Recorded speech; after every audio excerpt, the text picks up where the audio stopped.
ఈరోజు చదవబడిన వాక్య భాగం నుండి 3 విషయాలు జ్ఞాపకం చేయాలని పరిశుద్ధాత్ముడు ప్రేరేపిస్తున్నారు. ఒకటి, పిల్లలారా అని సంబోధించాడు 20వ వచనంలో. రెండవది 21వ వచనంలో తండ్రులారా అని సంబోధిస్తున్నాడు. ఆ తర్వాత 3వ విషయం ఏంటంటే దాసులారా అని సంబోధిస్తున్నాడు పరిశుద్ధాత్ముడు. ఈ ముగ్గురు వేరు వేరు క్యారెక్టర్లు ఏం కాదండి, ముగ్గురు కూడా మనమే. అందరికి అర్థమవుతుంది, ముగ్గురు మనమే. అయితే మీకు ఒక సందేహం రావాలి, పాస్టర్ గారు ప్రారంభంలో పిల్లలు అన్నారు కదండి, పిల్లలంటే మేము ఎలా అవుతామో, మేము ఎదిగాం కదా, మేము తల్లిదండ్రులు అయిపోయాం కదా, మేము మా పిల్లలకి మేము తల్లిదండ్రులు అయిపోయాం కాబట్టి మేము ఇక పిల్లలకు కాదు అని మీరు అనుకుంటే మీరు పప్పులో కాలేసినట్లే. ఒకవేళ మీరు అనుకుంటే మీరు పప్పులో కాలేసినట్లే. పరిశుద్ధ గ్రంథము సంఘం అంతటిని కూడా పిల్లలు అని సంబోధించిన సందర్భాలు బైబిల్ అంతట్లో కోకొలలుగా ఉన్నాయి. ఒక మాట మీకు జ్ఞాపకం చేస్తే నేను ముందుకు వెళ్తాను. కొరింథీయులకు రాసినటువంటి మొదటి పత్రిక 3వ అధ్యాయము, కొరింథీయులకు రాసినటువంటి పత్రిక మొదటి పత్రిక 3వ అధ్యాయం మొదటి నుండి కొన్ని వచనాలు మనం చదువుకుంటే, సహోదరులారా ఆత్మ సంబంధులైన మనుషులతో మాట్లాడినట్లు నేను మీతో మాట్లాడలేకపోతుంది. శరీర సంబంధులైన మనుషులే అనియు క్రీస్తునందు పసిబిడ్డలే అనియు మీతో మాట్లాడవలసి వచ్చింది. సరే, ఒక్క నిమిషం అక్కడ ఆగండి. క్రీస్తునందు పసిబిడ్డలే అని మీతో మాట్లాడవలసి వచ్చును అని కొరింథీ పట్టణానికి ఉన్నటువంటి సంఘానికి దైవజనుడైన పౌలు ఉత్తరం రాస్తున్నాడని. కొరింథీ సంఘం అంటే మనం ఏదో సామాన్యమైన సంఘం అనుకోవడానికి వీల్లేదండి. కొరింథీ సంఘము ప్రవచించేటువంటి సంఘము, కొరింథీ సంఘము కృపావరాలు కలిగిన సంఘము, కొరింథీ సంఘము ఆత్మ ఫలాలు ఫలించే విషయంలో ఆసక్తితో ముందుకు సాగుతున్నటువంటి సంఘము. కానీ ఇన్ని కృపావరాలు ఆత్మ ఫలాలు కలిగినటువంటి సంఘంలో కూడా కొంతమంది పసిపిల్లల మనస్తత్వాలు కలిగినటువంటి వారు ఉన్నారట. వారి గురించి దైవజనుడు మాటలు రాస్తూ ఇలా పలుకుతున్నారు. ఎలాగ పసిపిల్లలు వాళ్ళు అవుతున్నారు, ఎలాగ వాళ్ళు ఇంకా పిల్లలుగానే ఉన్నారంటే దానికి వివరణ 3వ వచనంలో ఇస్తున్నాడు. అప్పటిలో మీకు బలము చాలకపోయినందున మిమ్మను నేను పాలతో పెంచుకుంటూ వచ్చాను, అన్నముతో మిమ్మను పెంచలేదు. మీరింకను శరీర సంబంధులై ఉండుట వలన ఇప్పుడు మీరు బలహీనులై ఉన్నారు కారా. ఒక నిమిషం ఆగుదామండి. ఇలా గమనించండి, ఇంకనూ శరీర సంబంధులుగానే ఉన్నారు. శరీర సంబంధాలుగా ఉన్నంత కాలం అట్లా మనము బలహీనులుగా ఉంటామని. దేవునికి స్తోత్రం. నేను కూడా పాస్టర్ని కాకమునుపు, సేవకుడిగా రాకమునుపు విశ్వాసులేనని, విశ్వాసిగా విశ్వాసుల మధ్యలో తిరుగుతున్నప్పుడు విశ్వాసుల మనోగతాన్ని అంతటిని కూడా ఆలపించినటువంటి వాడిని. చాలా మంది విశ్వాసులు అంటారు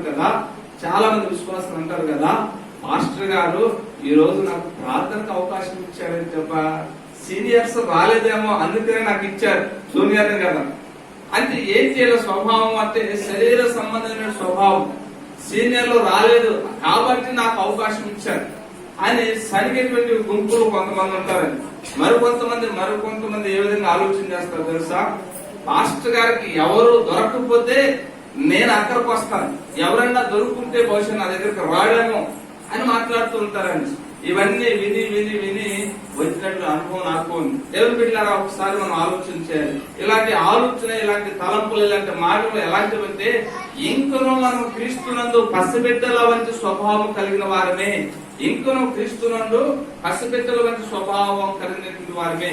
కనుక మనం ఎల్లవేళ పసిబిడ్డలుగా ఉంటే అది మన ఆత్మీయ జీవితానికి ఆశీర్వాదం కాదని దేవుని యొక్క వాక్యంలో దైవజనుడైన పౌలు కొరింథీ పట్టణాన్ని జ్ఞాపకం చేస్తున్నారు. అందులో కొందరు మంచివారు ఉన్నారు, ప్రవచించే కృపావరాలు కలిగినటువంటి వారు ఉన్నారు, భాషలతో మాట్లాడేవారు ఉన్నారు, తలాంతులు కలిగి వాడబడే ఉన్నారు. కానీ వారిలో కొందరట ఇదిగో ఇంకనో శరీర సంబంధమైనటువంటి మనసు చేత ఏడవబడుతున్నటువంటి వారు ఉన్నారు. దేవుని బిడ్డలారా, జాగ్రత్త. మనము శరీర సంబంధమైన మనసుకు ఎప్పుడు కూడా చోటు ఇవ్వకూడదండి. ఆ శరీర సంబంధమైన మనసు ఎలాంటిదో దైవజనుడైన పౌలు వివరిస్తూ ఇంకా ముందుకు సాగుతూ కొన్ని విషయాలు రాయబడి చదువుదామా? మీలో అసూయయు, కలహమును, ఉండగా మీరు శరీర సంబంధులై మనుష్య రీతిగా నడుచుకొనుచున్నవారు కారా. జాగ్రత్తగా మనం ఒకసారి ఆలోచించేది. మన హృదయంలో నుంచి ఒక మాట వస్తుందంటే ఆ మాట అసూయ చేత నింపబడి వస్తుందా, లేకపోతే నిజంగా అతి అనుభవాలు గుండా వస్తుందా ఒకసారి ఆలోచించారు. కొన్నిసార్లు నోరు తెరిచి మాట్లాడకుండా ఉండటం కంటే నోరు మూసుకొని ఏదైనా ఒక బాధను సహించడం మన ఆత్మీయ జీవితానికి మేలు. పేతురు రాస్తూ అంటాడు, పేతురు రాసిన పత్రికలో, ఎవడైనా మరి మంచి చేసి నింద అనుభవించడం అంటే వానికి హితమవుతుందా. ఒకవేళ చెడు చేసి దానికి తగిన ప్రతిఫలాలు బాధపడితే ఏమైనా ప్రయోజనం ఉంటుందా అంటే ఏమి ప్రయోజనం ఉంది. కానీ మంచి చేసి కూడా బాధపడితే ఆ బాధట దేవుని ఎదురు చేస్తుందట, దేవుడట మనకు తగిన ప్రతిఫలం ఇస్తాడు. పేతురు రాసినటువంటి మొదటి పత్రిక అనుకుంటున్నాను, ఒకసారి చూడండి. 2వ అధ్యాయం 20వ వచనం చదువుదామా, 19, 20 కూడా చదువుదాం. ఎవడైనను అన్యాయముగా శ్రమ పొందొచ్చు, దేవుని గురించిన మనస్సాక్షి కలిగి దుఃఖము సహించిన ఎడల అది హితమగును. తప్పిదమునకై దెబ్బలు తిరిగినప్పుడు మీరు సహించిన ఎడల మీకేమి ధర్మ కలుగును. మేలు చేసి బాధపడినప్పుడు మీరు సహించిన ఎడల అది దేవునికి హితమగును. ఎందుకు మీరు పిలువబడితే. హల్లెలూయా. గమనించండి, శరీర సంబంధమైన మనుషులు ఏం చేస్తారంటే చిన్న అపకారాన్ని కూడా సహించలేకుండా నోరు బారేసుకుంటూ ఉంటారు. చిన్న విషయాన్ని కూడా సహించకుండా వాళ్ళ దగ్గర వీళ్ళ దగ్గర సనుగులు ప్రారంభిస్తారు. ఈ సనుగులు సంశయాలు ఏ మనసు అంటే ఇంకును శరీర సంబంధమైన పసిపిల్లల మనసు అని. మీకు పిల్లలు పుట్టారు శరీరకంగా, ఆ పిల్లలు 6 ఏళ్ళు వచ్చినా 7 ఏళ్ళు వచ్చినా 10 ఏళ్ళు వచ్చినా మోకాళ్ళ మీదే నడుస్తూ ఉన్నారంటే మీకు ఎంత బాధగా ఉంటుంది. ఆ బాధ ఎవరు కూడా వర్ణించలేరు. ఎవరు కూడా బాధ తీర్చలేదు. సంఘములో మరి చేర్చబడి 5 సంవత్సరాలు రక్షించబడి, 10 సంవత్సరాలు రక్షించబడి, 15 సంవత్సరాలు రక్షించబడి ఇంకొన్ని శరీర సంబంధమైనటువంటి అసూయ మన మీద ఏలుబడి చేస్తా ఉంటే, ఇంకొన్ని శరీర సంబంధమైన సనుగుడు సంశయాలు మన మీద ఏలుబడి చేస్తా ఉంటే, వాటిని సహించుకోలేనటువంటి మనసు మనలో ఉండే నోరు పెదవి దాటి కొన్ని మాటలు వాళ్ళతో వీళ్ళతో మనం పంచుకుంటా ఉంటే వారందరూ ఎవరట ఇంట్లోనూ క్రీస్తునందు పసిపిల్లలేనని దేవుని యొక్క వాక్యం తెలియజేస్తాము. దేవునికి స్తోత్రం. అంతిన పౌలు వివరణిస్తున్నాడు. మీరు అసూయ ఉంటే ఇంకా అది ఇంకా పసిపిల్లల తత్వమే. కనుకనే దేవుని యొక్క వాక్యంలో కలసి పత్రికలో 3:20 అంటున్నాడు, పిల్లలారా అన్ని విషయంలో మీ తల్లిదండ్రులకు లోబడండి. ఇప్పుడు పిల్లలంటే ఎవరండి? ఇప్పుడు పిల్లలంటే మనకు పుట్టిన మన చిన్న బిడ్డలు కాదు, మన కుటుంబాలు ఎదుగుతున్న యవ్వనస్తులు కాదు, సంఘంగా కూడుకున్న మనం అందరం కూడా పిల్లలమే. కనుక మనలో కూడా దేవునికి నచ్చనివి ఏది కూడా ఉండడానికి వీలదు. ముఖ్యంగా అసూయ, ఈర్ష్య, ద్వేషాలు, పగ, కుతంత్రాలు దేవుని బిడ్డల జీవితాల్లో హృదయాల్లో ఉండటం దేవుడు ఏమాత్రము సహించడు. ఓర్చుకో. ఒకవేళ నీకు అలాంటి మానసిక సంబంధమైన ఏదైనా నిన్ను ఎవరైనా ఏ విషయంలో తగ్గించి మాట్లాడితే దాన్ని సహిస్తేనట దేవుని ఆ యొక్క సహింపు చేర్చబడుతుందా, అది దేవునికి హితమవుతుంది. దేవునికి స్తోత్రం. రోజు ఒక సిస్టర్ ఫోన్ చేసి మా పాస్టర్ గారు ఇలా మాట్లాడుతున్నాను అన్నయ్య గారు, నన్ను అపార్థం చేసుకున్నాను అన్నయ్య గారు, బాగా భయంకరంగా నన్ను వ్యతిరేకించుకున్నాను అన్నయ్య గారు, నా కోసం ప్రార్థన చేయండి అన్నయ్య గారు, ఏం చేయాలి అర్థం కావట్లేదు, నేను ఆయన మేలు కోరే కొన్ని విషయాలు చెప్పాను అన్నయ్య గారు అని పాపం తన బాధంతా చెప్పుకొని ప్రార్థన చేస్తుంటే నేను ఒక మాట చెప్పాను. ఏమన్నానంటే, అమ్మా దైవజనుడు అంటే మీకు లాంటి మనిషి, ఆయనేమో ఆకాశం నుంచి ఊడిపడదు. బహుశా ఆయన మనసుకి కొంచెం ఏదైనా బాధ కలిగించేటట్లు నువ్వు మాట్లాడేదాము, మాట్లాడుతూ ఏమైనా ఉన్నాము, ఆ విషయంలో నువ్వు సహించు. బహుశా అపార్థం చేసుకున్నాడు నిన్నే, నువ్వు మంచి వేలను ఆలోచన చేసావు, ఆయన అపార్థం చేసుకున్నాడు నీ యొక్క మాటని నువ్వు చేసిన ఏదైనా ఒక చర్యని ఆయన అపార్థం చేసుకున్నాడు. అపార్థం చేసుకుని నువ్వు అంటున్నాడేమో, బహుశా ఏమైనా వ్యతిరేకంగా మాట్లాడుతున్నాడేమో. దైవజనుడు అంటే ఆయన అందరితో సమానమైన వ్యక్తే కాబట్టి ఆయన కూడా మనిషి, ఆయన కూడా శరీరంతోనే ఉన్నాడు, ఆయనలో కూడా కొంత అభద్రతా భావాలు ఉంటాయి. కాబట్టి నువ్వు ఆయన అపార్థం చేసుకోవద్దు. ఆయన అంతరంగాన్ని ఆయన కోణంలో ఆయన స్థానంలో నిలబడి ఆలోచించడానికి ప్రయత్నించు అని చెప్పి ఒక మాట చెప్పారు. అమ్మా సంఘం అంటే కేవలం పాస్టర్ గారు కాదు. సంఘం అంటే క్రీస్తు శరీరంలో కడగబడినటువంటి అవయవాలు. మన శరీరంలో ఎన్ని అవయవాలు ఉన్నాయో అన్ని అవయవాల కలయికే సంఘం అని ఒక చిన్న ఎగ్జాంపుల్ చెప్తారండి.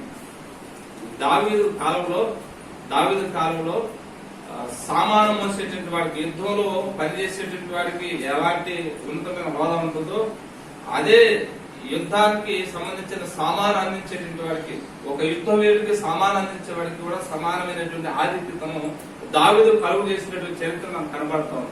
అలాగే దేవుని దృష్టిలో కూడా సంఘ కాపురం ఎంత ముఖ్యమో, సంఘంలో విశ్వాసాన్ని బలపరచడానికి, విశ్వాసాన్ని ఎంతగట్టబడటానికి, సంఘంగా సహవాసంగా కుటుంబంగా వెళ్ళడానికి పాటుపడే ప్రతి సహోదరుడు కూడా అలాంటి ప్రాముఖ్యమైన వ్యక్తులే. కాబట్టి మీరు సంఘాన్ని విడిచిపెట్టొద్దు. దైవజనుడి మీద లేనిపోని అపార్థాలు చేసుకుని వాటిని ఎక్కడ కూడా చెప్పడానికి సాహసించొద్దు. సంఘంలో మీరు కూడా ప్రాముఖ్యమైనటువంటి వ్యక్తులే. యుద్ధం చేసేటువంటి పాస్టర్ గారు ఎంత ప్రాముఖ్యమో, మీరు యుద్ధానికి సిద్ధం చేయడానికి కొన్ని సామాన్లు అందిస్తూ ఉంటారు. అది బాణాలు, కత్తులు, కటార్లు ఏవో అందిస్తున్నారు. మీకు కూడా దేవుని దగ్గర అలాంటి ప్రధానమైన స్థానం ఉంటుంది. కాబట్టి సంఘాన్ని విలవకండి, దైవజనుడిని అపార్థం చేసుకోమాకండి. ప్రేమించండి అని చెప్పినప్పుడు ఆమె ఆశ్చర్యపోతా ఉంది, ఆమె షాక్ అవుతా ఉంది. పాస్టర్ గారు మీరు ఇలా చెప్తారని అనుకోలేదండి. ఆ సంఘాన్ని విడిచిపెట్టండి, ఆ సంఘానికి మానేయండి, మరొక మంచి సంఘాన్ని చూసుకుని అక్కడ వెళ్ళిపోండి అని చెప్తారేమో అనుకున్నాను అని ఆమె ఏమందో తెలుసా, మిమ్మల్ని ఖచ్చితంగా దేవుడు వాడుకుంటాడు. ఖచ్చితంగా ఇంత మంచి మనస్సాక్షిని దేవుడు మీకు ఇచ్చాడు కాబట్టి, ఇంత జ్ఞానాన్ని ఇచ్చాడు కాబట్టి దేవుడు ఖచ్చితంగా మిమ్మల్ని, మీ సంఘాన్ని మాట్లాడుతున్న వారందరినీ ఖచ్చితంగా దేవుడు దీవిస్తాడు అనే గారు. అది చాలా సంతోషించింది. ఆమె మాటలను బట్టి నేను కూడా ప్రభువులు సంతోషించాను. దేవునికి స్తోత్రం. కనుక సహించడం మన ఆత్మీయ జీవితానికి నేర్చుకుంటే, అది కుటుంబంలో విషయంలో కావచ్చు, కొన్నిసార్లు భర్త తిట్టే విషయంలో, కొట్టే విషయంలో కావచ్చు, కొన్ని సందర్భాల్లో కాపరి మిమ్మల్ని మరి ఏదైనా మాట అంటున్నప్పుడు ఆ మాటలో సత్యం ఉంటే, సారాంశం ఉంటే దాన్ని రిసీవ్ చేసుకొని దానికి లోబడే విషయంలో సహించగలిగితే అది మన అందరి ఆత్మీయ జీవితానికి ఆశీర్వాదం అండి. పిల్లలు అంటే ఇలాంటి మనస్తత్వాల శరీర సంబంధమైన మనసుకు మన హృదయాల్లో చోటిచ్చి మనం ఎక్కడ సణుగులు సంశయాలకి మన హృదయంలో చోటిస్తాను చూసావా, అది ఇంకును పసిపిల్లల మనసు లాంటిదే. దేవునికి స్తోత్రం. కాబట్టి ఆ పసిపిల్లల మనసు నుంచి మనం బయటకు రాగలిగితే అది మన అందరి ఆత్మీయ జీవితానికి ఎంతో ఉపకరిస్తుంది. దేవునికి స్తోత్రం. ఒకసారి యేసయ్య సముద్రం ఒడ్డున బాగా నడుచుకుంటూ వెళ్తూ ఉంటే, సముద్రంలో కొంతమంది చేపలు పడుతూ రాత్రంతా ప్రయాసపడి ఒక్క చేప కూడా పట్టకుండా ఒడ్డుకు వచ్చేస్తూ ఉన్న సందర్భం మనకి యోహాను సువార్త 21వ అధ్యాయం 5వ వచనంలో కనపడుతుంది. ప్రభు వారిని చూసి ఒక చక్కటి మాట అంటాడు. చూద్దామా? యోహాను సువార్త 21వ అధ్యాయం 5వ వచనం. యోహాను సువార్త 21వ అధ్యాయం 5వ వచనం. యేసు జాగ్రత్తగా మాట్లాడండి. ఎవరిని యేసు పిల్లలారానికి సంబంధిస్తున్నారో తెలుసండి.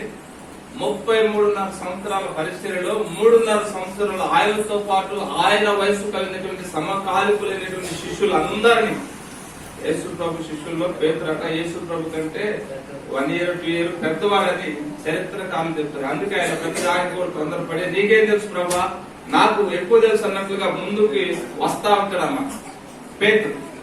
అందుకే ఆయన గురించి చాలా మంది అంటారు దుడుకు పేతురని, తొందరపాటు పేతురని, అత్యుత్సాహం కలిగిన పేతురని రాశారు చరిత్రకారులు. అలాగే బైబిల్ పండితులు.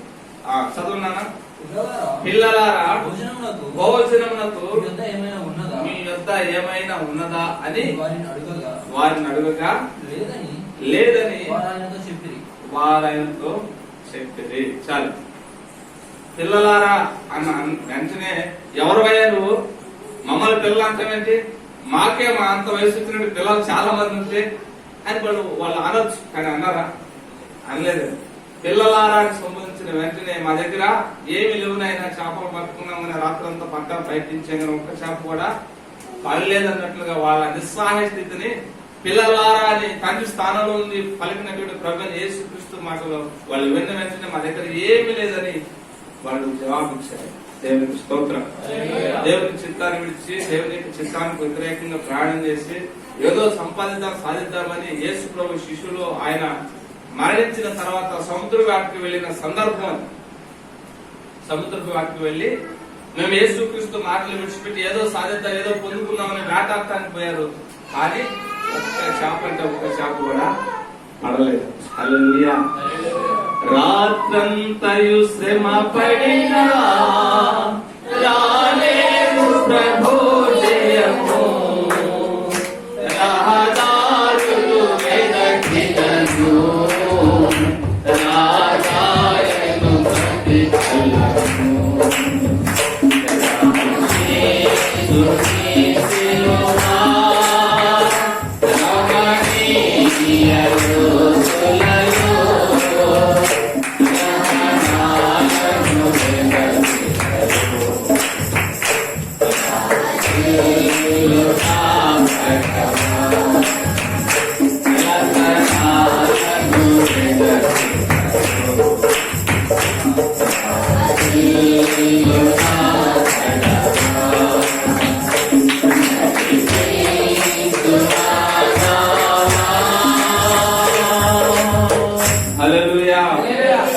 పిల్లలంటే ఎవరో కాదు, ప్రభువుని అంగీకరించినటువంటి మనం అందరం కూడా మొదటగా మన తండ్రి అయిన దేవునికి పిల్లలమ్మా. ఆ తర్వాత సంఘ కాపురికి మీరందరూ కూడా పిల్లలేనమ్మా.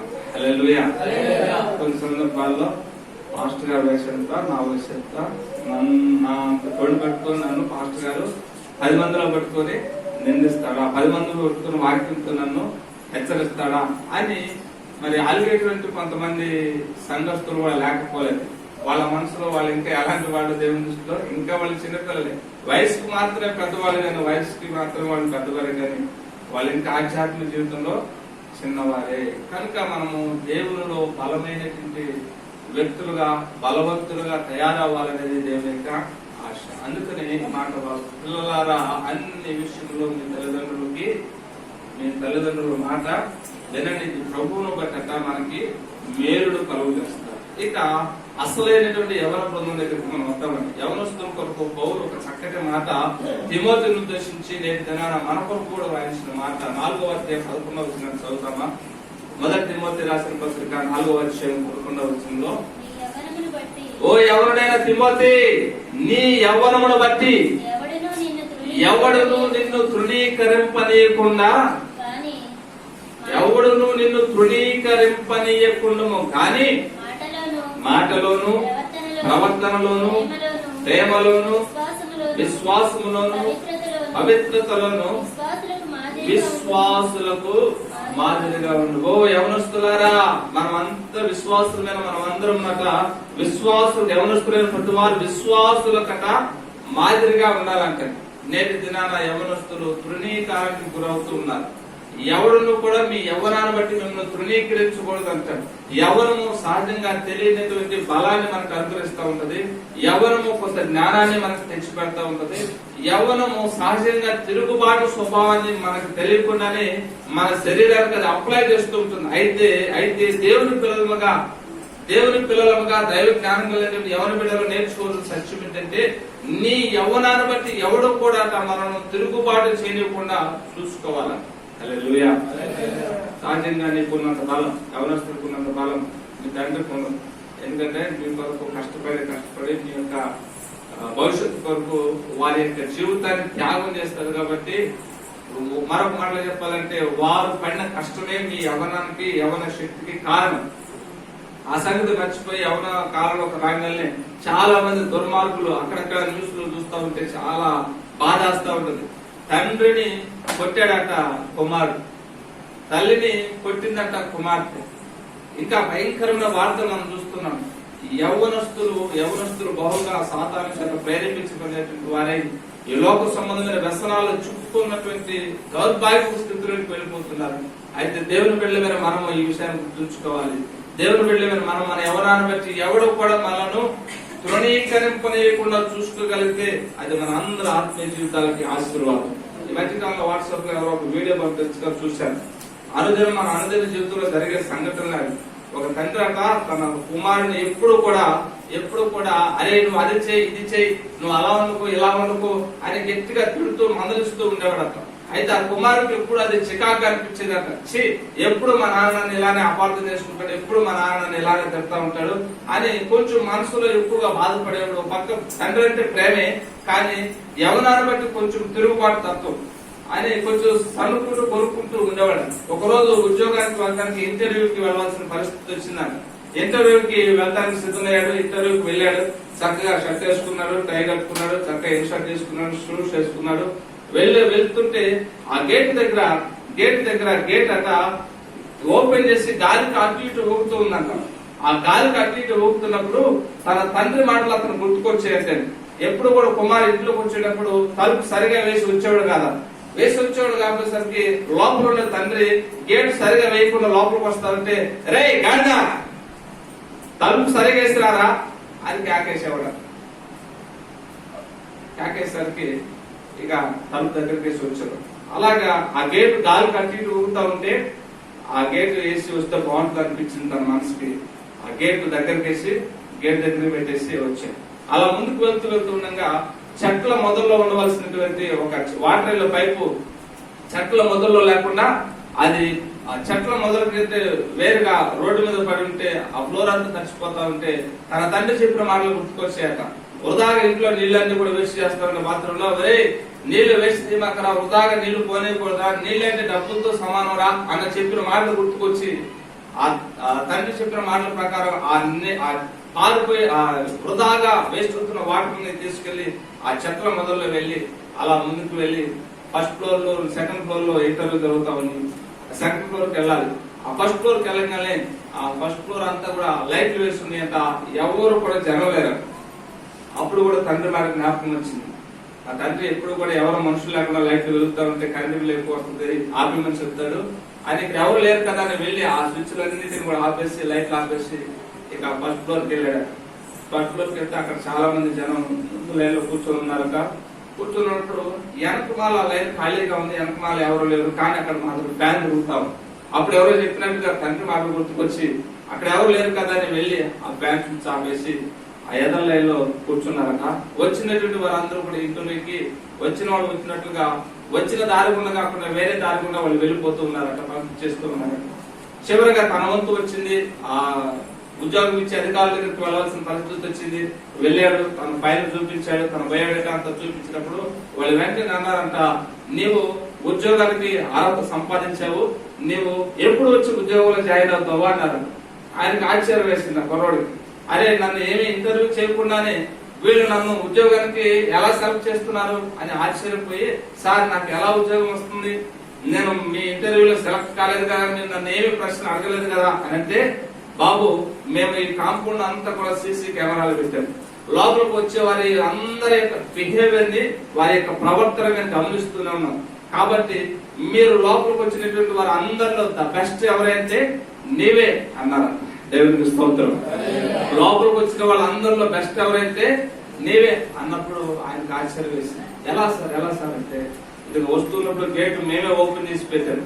ఆ గేట్ ని నువ్వు దగ్గరగా తీసి గేట్ వేసి వచ్చావు. ఆ తర్వాత వాటర్ మేమేం కావాలని పైప్ పక్కన పడేసారు. నువ్వు వాటర్ వేస్ట్ కాకుండా చేసి ఇచ్చావు. మేమే కావాలని హాల్లో ఆ లైట్లన్నీ వేసారు. నువ్వు వచ్చి ఆ లైట్లన్నీ ఆపావు. మేమే కావాలని వెనకమాల ఎవరు లేకపోయినా ఫ్యాన్లు వేసారు. నువ్వు వచ్చి ఆ ఫ్యాన్లు ఆపేశారు. అలాగే నువ్వు ఎంటర్ అవుతున్నప్పుడు ఆ వెల్కమ్ అనే ఒక మ్యాట్ కూడా ఉంది. ఆ మ్యాట్ రివర్స్ లో పడింది. ఆ రివర్స్ లో పడిన వెల్కమ్ మ్యాట్ నువ్వు కాలుతో సరిచేసి చక్కగా పెట్టి లోపలికి ఎంటర్ అయ్యావు. ఎందుకంటే నిన్ను ప్రత్యేకంగా ఇంటర్వ్యూ చేయని అవసరం లేదు, నువ్వు సెలెక్టెడ్ అని చెప్పినప్పుడు అపాయింట్మెంట్ లెటర్ ఇచ్చినప్పుడు ఆ అపాయింట్మెంట్ లెటర్ తీసుకుని వెళ్ళి తండ్రిని గట్టిగా కౌగులించుకుని ఏడ్చాడు. దేవునికి స్తోత్రం. కొన్నిసార్లు తండ్రులు చెప్పే మాటలు, తల్లులు చెప్పే మాటలు బిడ్డలకి ఇలానే విసుగుదనం కనిపిస్తాయి, కానీ అది వారి భవిష్యత్తుకు చక్కటి పునాది వాస్తవాన్ని సంగతి నేర్పిన మర్చిపోతున్నారు. తండ్రి యొక్క మాటల్లో కొన్నిసార్లు ఎక్కువగా కఠినత్వం కనపడతా ఉంటుంది. అందుకే చాలా మంది కుమారులు తండ్రులను ద్వేషిస్తూ ఉంటారు. అయితే ఆ కఠినత్వం వెనకమల్ల వాళ్ళు బాగుపడాలి, వాళ్ళు ప్రపంచంలో ప్రయోజకులుగా మార్చబడాలన్న ఒక ప్రేమ తాపాత్రయం తప్ప వాళ్ళ మీద ద్వేషం కాదు. కొన్నిసార్లు దీన్ని గ్రహించుకున్న చాలా మంది అపార్థం చేసుకుని తండ్రుల మీద తిరుగుబాటు చేసేటువంటి వాళ్ళు, తల్లి పక్షం వహించేటువంటి వాళ్ళు కూడా లేకపోలేదు. తల్లి పక్షం వహించేటువంటి కుమారులు కూడా లేకపోలేదు. కనుక దేవుని బిడ్డలారా, మనము పిల్లలము అన్న సంగతిని గుర్తించి ప్రభువులు ఇదిగో ఎవరునో మన యవనాన బట్టి తృణీకరింపనివ్వకుండా చూసుకోవాలంటే విశ్వాసులను, ప్రేమలను, పరిశుద్ధులను మన విశ్వాసులుగా ప్రతి యవనస్తుడు మాదిరి కాగలిగితే అది వారి ఆత్మీయ జీవితానికి ఆశీర్వాదం. హల్లెలూయా. యవనస్తుడైనటువంటి యోసేపును దేవుడు బహుగా హెచ్చించి ఐగుప్తులు ఉన్నతమైన స్థానంలో దేవుడిని అతన్ని కూర్చోబెట్టాడు.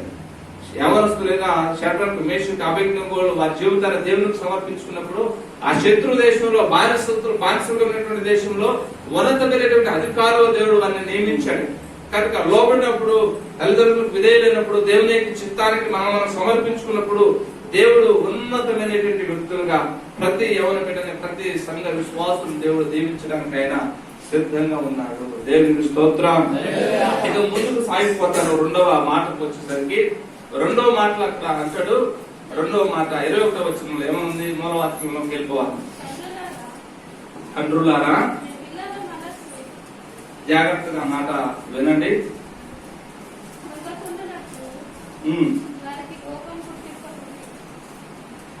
తండ్రులారా, మీ పిల్లల మనస్సు కృంగకుండునట్లు వారికి కోపము పుట్టించుకుని.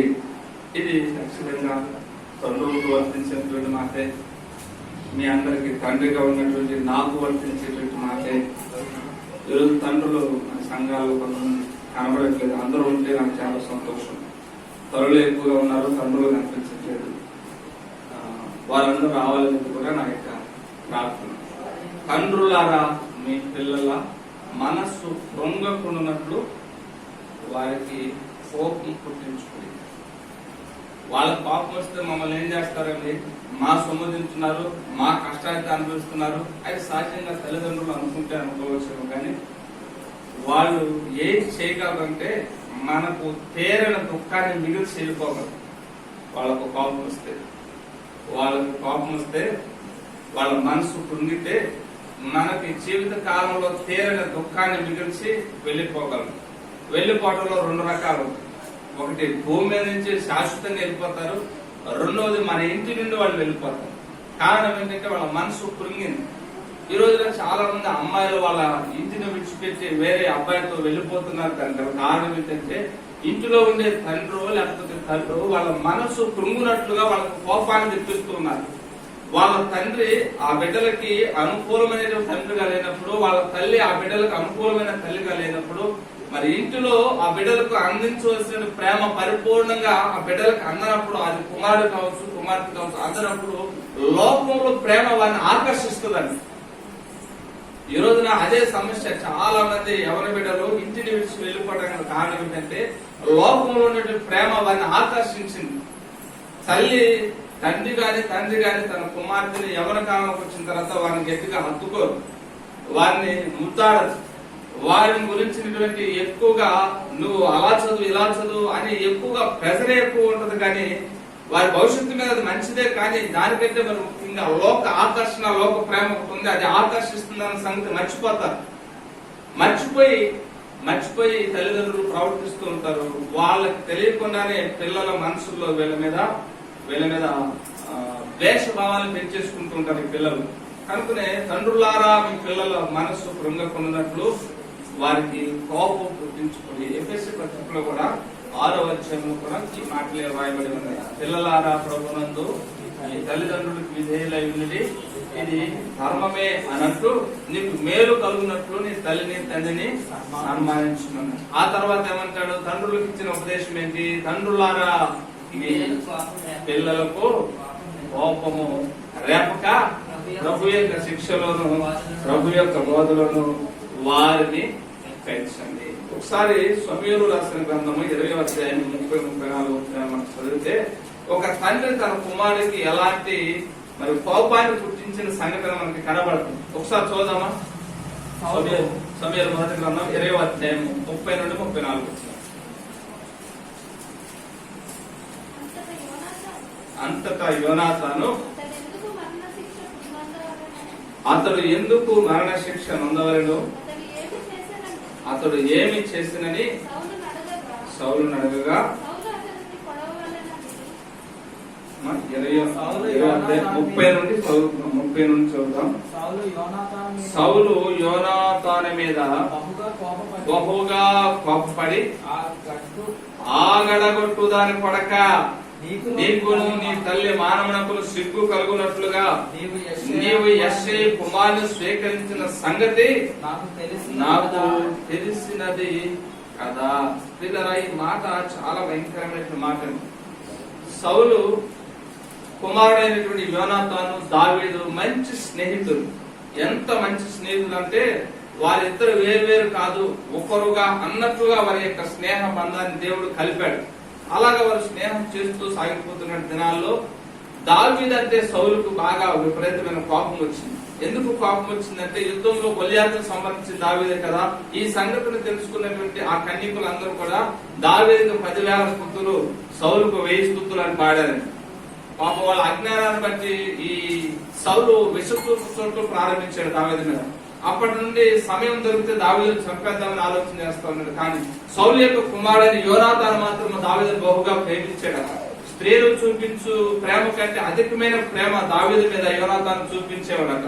వారిద్దరి ఫ్రెండ్షిప్ అంత చక్కగా సాగిపోతా ఉంటే అలాంటి సందర్భంలో అతన్ని చంపాలని, దావీదుని చంపాలని సౌలు పన్నాగం పొందుతారని దావీదు ఎరిగి, బాబు నన్ను విడిపించు అని యోనాతాను అడగగా యోనాతాను సహాయం చేశాడు. సహాయం చేసిన సంగతి సౌలు గ్రహించి సౌలు కుమారుడైన యోనాతాన్ని తిడుతూ ఉన్నాడు. ఇతడు చేసిన మంచి పని చెడు పని తిట్టడానికి? యోనాతాను చేసిన పని మంచిదా చెడ్డదా? మంచి పని చేశాడు. అతడేమి అపకారం చేయలేదు, తన తండ్రికి ఏమి అపకీర్తి తెచ్చిపెట్టే పని ఏమి చేయలేదు. కానీ సౌలు తన హృదయానికి అనుగుణంగా పనిచేయలేదు నా కొడుకు అని. నా కొడుకు నా హృదయానికి అనుగుణంగా పనిచేయలేదని భయంకరమైన మాటలు మాట్లాడుతున్నాను. ఇది కొంచెం వివరించడానికి కొంచెం కష్టంగా ఉంది. సౌలు యోనాతాను మీద బహుగా కోపపడి ఆగడగొట్టుదని కొడక, నీకును నీ తల్లి మానవునకు సిగ్గు కలుగునట్లుగా నీవు యెష్షై కుమారుని స్వీకరించిన సంగతి నాకు తెలిసినది కదా. ఈ మాట కొంచెం వివరించడం కొంచెం కష్టం. ఎవరైనా పర్సనల్ గా అయితే చెప్తాం. దేవుని స్తోత్రం. ఇలా గమనించండి, కోపం పుట్టించేటువంటి ప్రవర్తన సౌలు జీవితంలో మనకి కనబడతాము.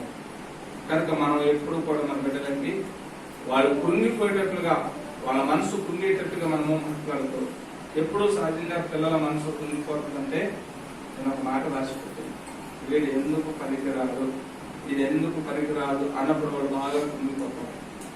వాస్తవంగా మన బిడ్డలు ఎప్పుడు కూడా మనం అలాంటి మాటలు మాట్లాడకూడదు. దేవుని వాక్యంలో మాట వ్రాయబడి ఉంటుంది, జీవ మరణములంట 4 వశములు. దేవునికి స్తోత్రం. జీవ మరణంలో మన యొక్క 4 వశం. కనుక మన 4 మన బిడ్డలు ఎప్పుడు కూడా ఆశీర్వదించాలి, మన బిడ్డలు ఎప్పుడు కూడా దీవించాలి. అందుకని పేతురు కూడా అంటాడు 3:9లో, మీరు కీడుకు ప్రతి కీడేనో దోషం ప్రతి దోషం చేయక దీవించండి అంటాడు. కనుక మనం మన బిడ్డలు ఎప్పుడు కూడా వాళ్ళ మనసు కృంగకుండా ఉన్నట్లుగా వారి కొరకు ప్రార్థన చేయాలి, వారిని దీవించాలి. అప్పుడు బిడ్డలు ప్రయోజకులు అవుతారు.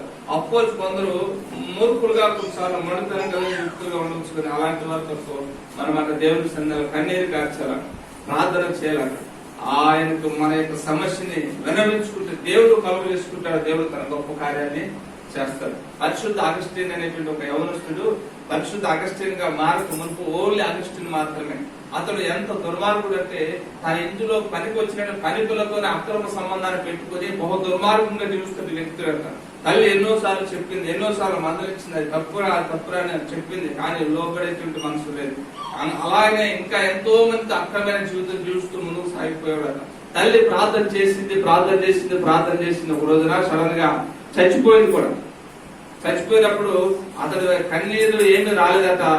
జనరల్ గా పుస్తక కార్యక్రమాలకు కుమారుడుగా ఉండాలి కదని ఆ కుమారుని ఆహ్వానించగా ఆ సమాధుల దొడ్డుకు వెళ్ళాడట. సమాధి అయిపోయిన తర్వాత దైవజనులు నిలబడే వాక్యం ప్రకటిస్తున్నప్పుడు పరిశుద్ధాత్మ దేవుడు ఆ వ్యక్తిని, ఆగస్టిన్ అనే వ్యక్తిని పరిశుద్ధాత్మ ఆ సమాధుల దొడ్లో దర్శించాడు. దర్శించిన వెంటనే మోకాళ్ళ మీద పడి పశ్చాత్తాపడి, అయ్యా ఇప్పుడు నేను ఏం చేయాలంటే ఏమి చేయొద్దు, ప్రభువైన యేసుక్రీస్తుని హృదయంలో స్వీకరించు అన్న వెంటనే స్వీకరించాడు. అప్పటి నుంచి అతడు గొప్ప సువార్థికుడుగా ప్రపంచంలోనే మరి పరిశుద్ధ అగస్టిన్ అనే పేరు ఆయన ఒక్కడిగా వచ్చింది. తర్వాత ఎవరికి రాలేదు. కనుక మనం కొన్నిసార్లు మన బిడ్డలు వ్యతిరేకంగా ఉంటే, తిరుగుబాటు చేసిన వారిగా ఉంటే వాళ్ళని చెప్పించడం వలన, వాళ్ళ మనసును నొప్పించడం వలన ఏమి ప్రయోజనం లేదు. కానీ ఆ తల్లి వలె అగస్టిన్ అనేటువంటి అతని యొక్క తల్లి మోనిక, ఆ తల్లి వలె మనం ఆయన సన్నిధానంలో ప్రార్థించగలిగితే పరిశుద్ధాత్ముడు మన బిడ్డల జీవితంలో గొప్ప కార్యాన్ని చేస్తారు. వారు కృంగిపోయేటట్లుగా మనం ఇప్పుడు కూడా మాట్లాడకూడదు అనేది దేవుని యొక్క వాక్యం యొక్క సారాంశం. హల్లెలూయా. ఒకటేమో పిల్లలారా అన్ని విషయంలో మనం మన తల్లిదండ్రులకి విధేయులై ఉండాలి, మాట వినాలి, ఇది ప్రభువుని బట్టి యుక్తమైనది. రెండవది, తండ్రులారా మీ పిల్లలు మనస్సు కృంగకున్నట్లు వారికి కోపాన్ని పుట్టించకండి. ఇక మూడో విషయాన్ని చెప్పి నా మాటలు ముగిస్తాను. మూడో విషయంలో అంటాడు అక్కడ, దాసులారా మనుషులను సంతోషపెట్టు వారైనట్టు కంటికి కనబడవలనని కాక ప్రభువునకు భయపడుచు చాలా నిష్ఠగా మీ యజమానులకు పని చేసి పెట్టండి, ఇది ప్రభువును బట్టి మీకు ఆశీర్వాదం అంటారు. దాసులారా మనుషులను సంతోషపెట్టు వారైనట్టు కంటికి కనపడవలనని కాక. ఒకసారి మీరు అందరూ నా వైపు చూడండి. కొన్ని ప్రాంతాల్లో మన పైన అధికారులు ఉంటారు, సూపర్వైజర్లు ఉంటారు. కొన్ని కంపెనీల్లో ఆ సూపర్వైజర్ పెద్ద పెద్ద అధికారులు ఉంటారు. సహజంగా మనుషులు చేసేటువంటి పనిలో ఒక తప్పు ఏంటంటే, వారికి ఇవ్వబడిన పనిని వాళ్ళు యథార్థంగా నమ్మకంగా ఒళ్ళొంచి కష్టపడి పని చేయకుండా ఆ సూపర్వైజర్ వచ్చినప్పుడు మాత్రం చాలా స్ట్రిక్ట్ గా పనిచేస్తున్నాము అన్నట్టుగా నటిస్తారు. ఈ సూపర్వైజర్లు కూడా వాళ్ళ యజమానుడు, వాళ్ళందరి పైన ఉన్న యజమానుడు వచ్చి వీళ్ళని పర్యవేక్షిస్తున్నప్పుడు పని వారిని చక్కగానే పని చేపిస్తున్నారు అన్నట్లుగా స్ట్రిక్ట్ గా ఉన్నట్లుగా, హై ఇది అది చేయండి, హై ఇది ఇది చేయండి ఆయన వాళ్ళని సూపర్వైజింగ్ చేస్తూ ఉంటారు. ఇదంతా కూడా నటన. దేవుని బిడ్డలారా, దేవుడు మనకి ఏ పని ఇచ్చినా ఆ పనిని నమ్మకంగా యథార్థంగా యజమానులకు ఏదో మనం చేస్తున్నట్లు కాదు. ఒక ఉద్యోగం చేస్తున్నా, ఏ పని చేస్తున్నా యజమానులకు ఏదో మెప్పిద్దామని చేసేటువంటి ఆలోచన మనస్తత్వంతో కాదు. కానీ నేను దేవునికి సేవ చేస్తున్నాను అన్నట్లుగా మనమాట పని చేస్తే అది దేవుడు మెచ్చేటువంటి ఒక చక్కటి ఆత్మీయ జీవితం. దేవునికి స్తోత్రం. ఫిలిప్పీ 2:7 మాట రాయబడింది. ఫిలిప్పీలకు రాసిన పత్రిక 2:7 ఒక చక్కటి మాట దేవుని పౌలు వివరిస్తూ ఉన్నాడు. మనుష్యుల పోలికగా పుట్టి దాసుల స్వరూపం ధరించుకొని తన్ను తాను వ్యక్తునిగా చేసుకొనును, మరియు ఆయన ఆ శరీరాకారమందు మనుష్యుడిగా కనబడి మరణము పొందునంతగా, అనగా శిలువ మరణము పొందునంతగా విధేయత చూపిన వాడై తనను తాను తగ్గించుకున్నాడు. ఎంతో గొప్ప తగ్గింపు జీవితం మన ప్రభువు యేసుక్రీస్తు. ఒకసారి చూడండి, ఆయన దేవునితో కూడా కూర్చునేటువంటి గొప్ప భాగ్యం అండి. ఆ భాగ్యనట విడిచిపెట్టాడట. విడిచిపెట్టి ఒక మానవుని యొక్క స్వరూపం ధరించి మానవాకారానికి వచ్చి దాసుల స్వరూపం ధరించాడట. ఇది చాలా ఆశ్చర్యకరమైన విషయం. ఒకసారి 12 మంది శిష్యులందరూ కూడా రౌండ్ మీద కూర్చోబెట్టి ఒక తువాలు తీసుకొని నడుము కట్టుకొని ఒక గిన్నెను తీసుకొని గిన్నెలో నీళ్లు పెట్టుకొని ఒక్కొక్కరి దగ్గర వాళ్ళందరినీ చేసి మీద కూర్చోబెట్టి ఆయన మోకాళ్ళ మీదకి వచ్చేసి ఒక్కొక్కరు పాదాలన్నిటినీ కడిగాడు. కడుగుతూ పేతురు దగ్గరకు వచ్చాడు. ఎవరి దగ్గరికి? పేతురు దగ్గరికి వస్తే పేతురు వయసులో పెద్దవాడు కదా, అదే నువ్వేందయ్యా నా పాదాలు కడగ నుంచి, అసలు నా పాదాలు కడగొచ్చా నువ్వు? ఇలాంటి దానికి నేను ఒప్పుకోను, నువ్వు నా పాదాలు కడగడానికి నువ్వేలేదు అని కొంచెం భీష్మించుకొని కూర్చొని గట్టిగా మాట్లాడుతూ ఉంటే, పేతురు ఇలాగ నేను ఎందుకు చేస్తున్నాను తెలుసా, నేను వెళ్ళిపోతాను, ఒక సమయం వస్తుందా వెళ్ళిపోతాను, వెళ్ళిపోయిన తర్వాత మేమెవరమో తెలుసా, రెవరెండులు, మేమెవరమో తెలుసా, బిషప్పులు, మేమెవరమో తెలుసా, యేసు ప్రభుతో కూడా ఉండిన వాళ్ళం, మేమెవరమో తెలుసా, అద్భుతాలు ఆశ్చర్య కార్యాలు మా చేతుల ద్వారా జరిగిస్తాము అని మీరు ఎక్కడైనా సరే హెచ్చించుకునేటువంటి మనసు మీలోకి వస్తదేమో అని మీకు ఇవన్నీ అధికారం ఇచ్చిన నేను మీ కాళ్ళు కడుగుతున్నాను. మీరు కూడా ఏం చేయాలా? నాకు లాగానే మీ ద్వారా దేవుడు నేను ఎన్ని అద్భుతాలు జరిగించినప్పటికీ, ఎన్ని ఆశ్చర్యకాలు జరిగించినప్పటికీ మీరు కూడా ఎక్కడా కూడా హెచ్చించుకోకుండా నిమిత్తము ఈలాగు నేను చేస్తున్నాను. వద్దంటావా అంటే, ప్రభు అలాగైతే వద్దాను, అరికాలు మొదలుకు నన్నెత్తి వరకు స్నానం చేపించయ్యా అని అడుగుతాడు. దేవునికి స్తోత్రం. అవసరం లేదు పేతురు, అంత అవసరం లేదు, నీ పాదాన్ని నేను కలుగుతాను, సైలెంట్ గా నేను చెప్పిన దానికి లోబడు అంటాడు. హల్లెలూయా. దాసుడి యొక్క మనసు చాలా శ్రేష్టమైన మనసు. ఓ పాస్టర్ గారు ఒక సాక్షి చెప్తున్నారు.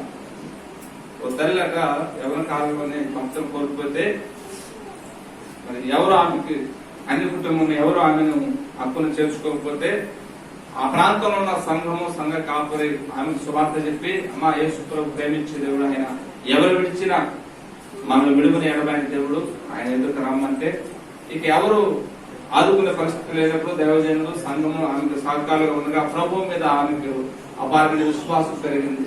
సంఘంకి వస్తుంది. ఆమె ఒక్కడే కుమారుడక, ఆ కుమారుని చక్కగా పెంచి పోషించుకోవడానికి కూడా ఆర్థిక స్థోమత సరిపోలేని స్థితి అయితే సంఘమే సహకరిస్తూ ఆ బిడ్డను చదివించుకుంటూ ముందుకు సాగిపోతూ ఉంటారు.